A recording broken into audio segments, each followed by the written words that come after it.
Hey, welcome back. I know this is the video that y'all have been waiting on. I have been procrastinating quite a bit, and some of the work that I've been doing has just not been video worthy. And I think some of my videos I've been putting out lately, goodness, have been, I don't know. I haven't really liked them so much. So let me show you what I've been doing. Let's see. So if you can see, which I hope you can, this coupler and the difference with this coupler. And I will raise it up a little bit. I'll show you another view here in a minute. But I've been working on the 259 here. This is the newer of the F7s. And I have been working on relocating the couplers so that it can couple at a closer distance than the stock, Athearn coupler locations. I had looked for the Kato coupler relocation kits that I've read that were out there. It's a KD 450 kit, and it's only for Stewart models, not for Athearn models. So I've kind of been doing my own thing. So what I ended up doing was, hang on, let me find some point width. I ended up cutting the frame on each end, so it basically took the stock coupler location off, and I cut a piece of 1/8 inch plastic as such, the same size as the KD coupler box. I used a KD 158 short shank coupler, and there's not much room right here. There is probably 1/16 of an inch or so. I think I don't know if you can see that. So this is really about all I could do and get it to work out right. And it'll be all right, I'm pretty sure. I did the same thing for the front. I have a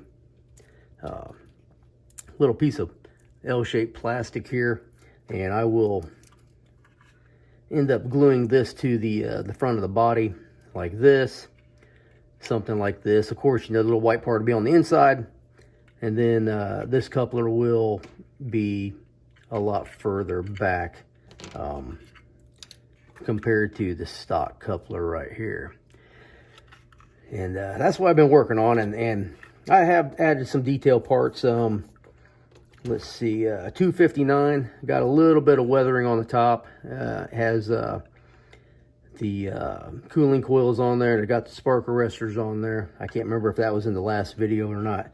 I did disassemble all the parts for the trucks, and I'll be applying those. I've already painted the trucks, and the inside of the trucks are black now, and I painted the wheels also. That should make a nice effect in the videos. I kind of weathered a little bit of the cow catcher here on the front, and that's about where I'm at on that one. I need to take this out and shoot it with some dull coat, and then I can come in, I can put the windows in, and then after I put the trucks together, put the windows in, and get the coupler on there, this one's done. 259 will be done, and all the detail parts are on there. I think it looks really good. I'm excited to get these couplers done and get them in the right locations and get some real good pictures of these two A units on a coal train or something like that. At some point in the future, 261 and 259 will get power. This is dummies right now. This does have powered trucks, and I have some powered trucks around here somewhere that I can use on this F7. And they'll get maybe some Genesis motors and whatnot in there. And this B unit, I'm going to work on this here in a little bit. I did add the cooling coils and the spark arresters on this one. And it's really done. I mean, all the detail parts are put on there. It's painted. It just needs the portholes put in there and the end windows. I still need to look for the diaphragms. I was looking last night for the diaphragm kits. I can find diaphragm kits for passenger cars, not necessarily locomotives. I think I need to make a trip up to Mike's Trains in beautiful Thomasville, North Carolina, which is only 10 minutes away, and see if they got any parts up there, because I thought I saw one there before, and I neglected to buy it for whatever reason. But I'm really happy with the way some of these are looking, or all these are looking, really. So I will go through and disassemble this. I will cut these portions out, And all I did was use a Dremel. But if you don't have a Dremel with a cutting wheel, you can use a hacksaw. I mean, this isn't rocket science, but at the same time, if you're like me, you always preach, you know, right tool, right job, right tool, right job, and all that. So I hate doing something half-assed, but every now and then it's a necessity. So this part here, I'll cut right here at this little line, and that's the little natural, you know, spot there to cut. And removing this little bit of metal on there doesn't do anything to adversely affect weight and all that stuff. And if you're old school like me, you still have those super weights. So you can always put a super weight in there if you got some issues or something like that. And there's a guy on YouTube, I can't remember who it was, but I was going through one night, probably one night when I had insomnia, laying in bed. And I found where this guy took the super weight and he kind of notched part of it out and installed DCC into the older units like these. And he said it worked out real well. So, I mean, if they're heavy, they're going to pull. And that's really what's important on my railroad because I like those 100-car trains. So, once again, this is front. I'll cut this part off here. And you can see the little natural line, which it'll go right about this area. So, I will show you the Dremel and the cutting wheel here in just a second. Then I'll take this apart. Well, I guess I can take it apart and talk to you. And I will proceed to cut that. I'm gonna release this. Today's Thursday, so the finale of this, if I get the parts in, should be next Thursday. I've determined that with what I got going on here at home with the kitchen remodel, which we're almost done. My God, I can't wait. Well, the big stuff is done. All the little stuff, trim stuff, has to be done yet, but we're getting there. But I'm only gonna do two videos a week. It'd be Sunday and Thursday. I did that for a while. I was really happy with it, and if you don't remember me saying so, I got monetized about, today's the 5th, so in 3 days, it'll be 3 months. And I'm going to do a video and talk about analytics and how much money I've made and, you know, some things I could do different and some things I could probably do better to possibly help any of the other aspiring YouTubers out there to make a couple of dollars, because these decoders cost money, and I've worked on so many locomotives and I don't have decoders for them that's going to be the focus besides scenery over the next few months. I'll provide you a little bit of a I guess, you know, like a guesstimate, like if you get like 1,000 views on a video, how much money you can make on it, you know, and stuff like that. So, and it's not much, but I mean, better than nothing. I have made enough money to buy a decoder, like a TCS WOW kit or something like that. But we'll talk about that here in a little bit. So I'm going to go cut this. And, well, actually, I'll go grab the Dremel. I'll show you the Dremel. And you can get something like that if you like. Well, I got 2 different types around here. But I'll talk about that in just a second. Stand by. All right. Had to go find the Dremels. So this one's just a handheld. It's a battery operated. It's a small one. It's good for like getting into stuff.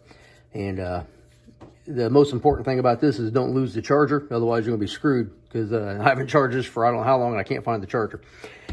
And this is the big Mondo one. This thing's pretty badass. Got this at Lowe's, I think, or maybe Amazon. I don't know. But you can't go wrong with a Dremel. You got to have one, and they're great to have. And these cutting wheels, these are the easiest ones to get or to use. What do you do here? This just kind of comes off and spins or does something. Hang on. God damn. Never done it without being on the machine. And this comes off and you get a whole package of these. And these things are great. These things cut everything. You see I chipped it already. But, you know, these things are awesome. So if you don't have one, you know, you might want to consider investing into one, because they are absolutely incredible.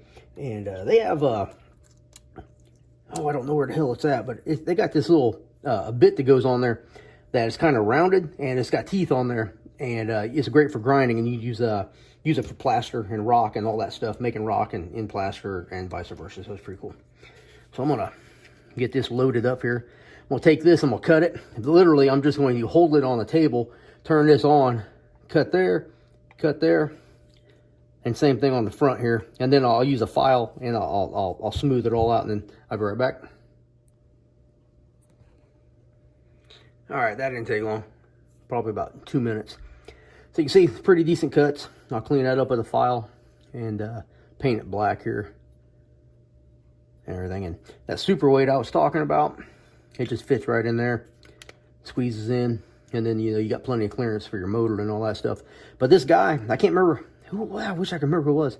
He cut it like here and here and across here and opened all this up for his decoder and stuff. And I don't know how much room is in there, but you know, I can kind of guesstimate. You know, it fills up quite a bit. Hang on. So it probably goes up there pretty close to the top. So there's not a whole lot of clearance up there. But, you know, I got to get some more cutting wheels before I tear into one of these, but that'd be pretty cool. I use a lot of these adhesive weights, like they're called car tire, you know, balance weights. So I could probably just not even use this and just put these weights all in there and give it some more oomph to pull with. So we'll work on that. All right, so next step will be I will take and cut a couple of pieces of plastic off of here, and then I will go and I mount it to this spot right here right below the door. Now, if you look at some of the prototype photos, this angled part here comes down a lot lower than this. So usually on the prototype, it comes down about another 1/8 of an inch. So it'll look all right when you get it on there. Then I'll super glue it, and then where's my plastic at? I've got some more of this white angled stuff, plastic, I don't even know what it's called. And I will take that and end up putting it underneath of here to give it some more surface to bond to on this side. And then like this one here, I can drill a hole and put a screw in there, and it should hold up pulling about any train that I can imagine pulling. But I will probably test this out just to see what it'll do, to see how strong it is. I'll throw it on like a 40 car train and run around the layout. It'll probably be just fine because super glue is pretty damn strong stuff.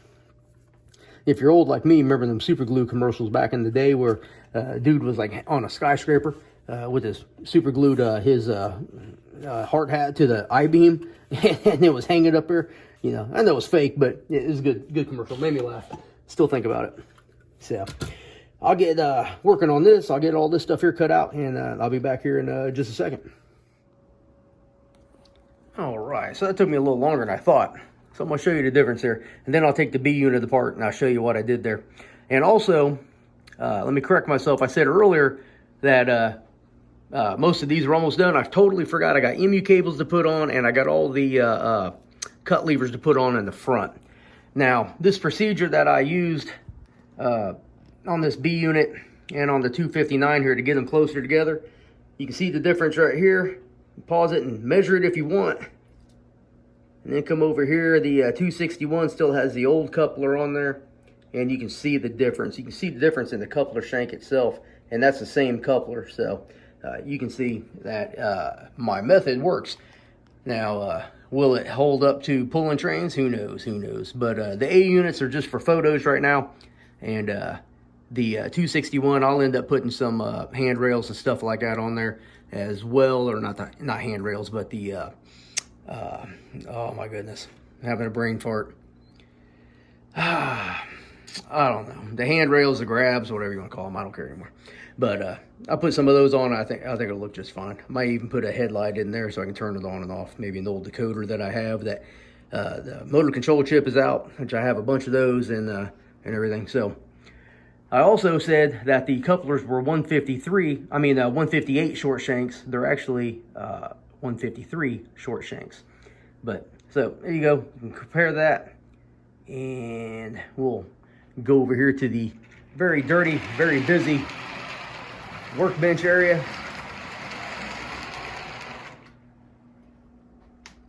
Hey, check that out. It's coming along pretty good. All right, so here we go.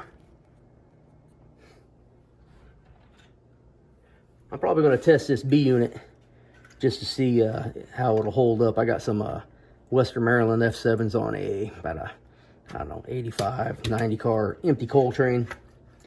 And we'll see how it looks. So you see how the couplers fit right in there? Hang on. Let me put my glasses on so I can see the stupid screen. This sucks getting old. Let me tell you something. I used to have 2012 vision.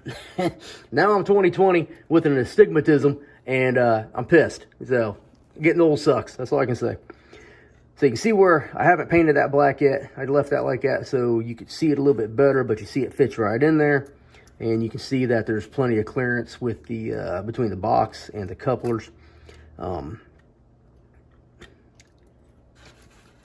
this is not the prettiest installation, but it doesn't have to be because you don't see it. But the white L bracket there is super glued to the car body and to the bottom of the coupler. The coupler box is super glued to this 1/8 inch spacer, and I will eventually drill a hole there and put in a screw, and I think that'll do. Now I've done this before and it's worked out pretty well. So this B unit is going to get some MU cables on here, and then I'll take it out tomorrow. I think it's supposed to be about 60 tomorrow, and I will give it a little blast of dull coat. And I'll probably do some weathering on top, kind of like what I've done on the F7s already, or the A units. So just some minimal weathering, a little bit on the sides, the steps. Oh, look at that. I forgot something. I got to paint these little kick plates silver. So I guess I'll do that later on too. And then I have a couple extra, or couple of, oh my goodness, I feel like Dean. My buddy Dean does this all the time. And then he has a little mini meltdown and it makes me laugh. But I think he does it to entertain me.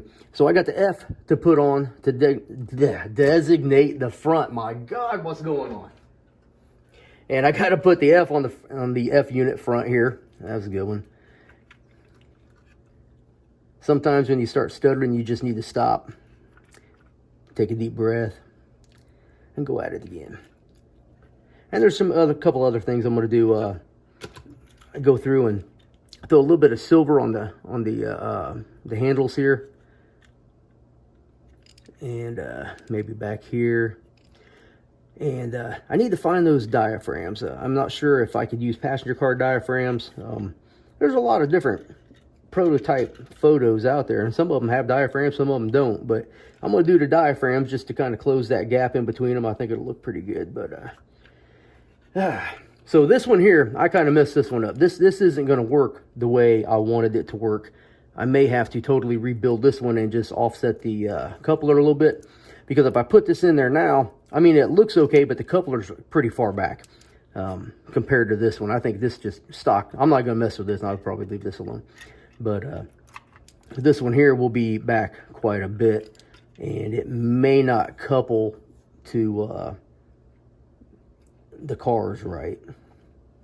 But both the A units need MU cables. They also need the cut lever here, and I have those parts. I have those parts in a little box right here. And there's a lot of lessons to be learned in this, and I still have a lot of parts left over that can go over to this other A unit. But most of the lessons are this: don't overthink it. Try to get all your parts at one time, not the way I did it, you know, because there's sometimes you can't find them, so I really had no choice. And instead of using, oh, I got shades to put in. I forgot about these sunshades that goes up in here in the windshields. That'll be pretty cool. And matter of fact, I got an engineer or something right there too. And a firecracker antenna, maybe I'll put some firecracker antennas on there. But some of Alan's F7s that he had, he didn't put window kits in there. He just left the stock window the way it was, and put windshields in and windshield wipers. Oh, I need wipers on there too. See, the more I talk and think I'm done, the more I find I have to do. And so my next F7 project will be a quality, high-end, better detailed F7 where I don't have to do a lot of this stuff, because honestly, I put enough money into these. I probably got $50 into each one on top of the price of the car, so probably about $80, $85 in each one. And the question is it worth it? Well, the easy answer is no.